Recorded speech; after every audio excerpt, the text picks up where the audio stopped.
Welcome back, everybody. My name is All Fun and Games. I stream every day on Twitch TV, and I also make fun little videos here on YouTube. The age-old question, is Wes the worst character in Don't Starve Together? Now, keep in mind, Wes, I don't know if it was just created for just kind of like a meme character, but people kind of fell in love with Wes. To be honest with you, Wes is a pretty funny little character and actually has a pretty interesting backstory as he kind of just slipped and fell into the constant. Forget exactly how it works in the video, but I mean, I might have to go back and watch it. But I remember there was a crow and I don't know, something else happened. So nonetheless, Wes ended up in the constant and is here now, and unfortunately is stuck in mime zone, so can't talk at all. None other than being kind of a quirky little character. I don't know if Wes is really the worst character, believe it or not. At least not in my mind.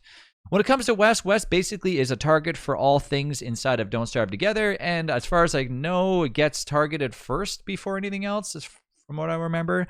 You can play around with some balloons, and basically that's about it. Gets hungry a little bit quicker, but overall it's actually not the worst character, which sounds funny because you probably look at Wes and go, are you sure about that? Now, Wes can't talk, practices balloon stuff, it's not skilled fighter or worker, and has trouble staying alive because of course he gets targeted by everything else.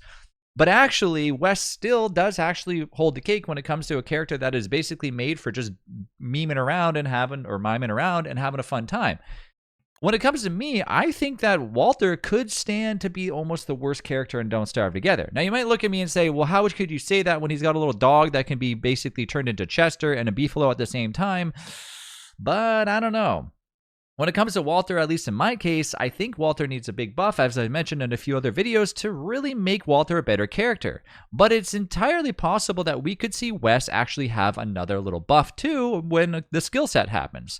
Now, we know what happened last time. The reworks came out for all characters, and Clay basically looked at Wes and said, here you go, and then just joked around, and basically Wes didn't receive anything. I think he got like the ability to have balloon stuff, and that was pretty much it. So I hope in this situation that they don't overlook Wes too much in the skill tree, and I don't think they're going to. I think they're going to give Wes some things because Wes is a really cool character. I actually like Wes's skins. He's probably got some of the best skins in the game. Plus, he has some of the best little action things, like when he's just miming around and just sitting still. He does like this little bike animation that's really cute.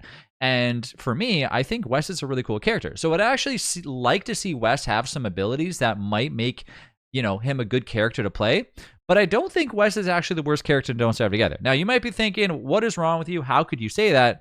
Well, let me know down in the comments because I'm really curious what you think. So for me, Wes is not the worst character in DST, but could eventually become the worst character once the skill trees end up dropping. But I still think, for me, Wes, you're not the worst. You might be the second worst character in DST, but you're definitely not the worst in my books. Thanks again for watching. I'll see you in the next one.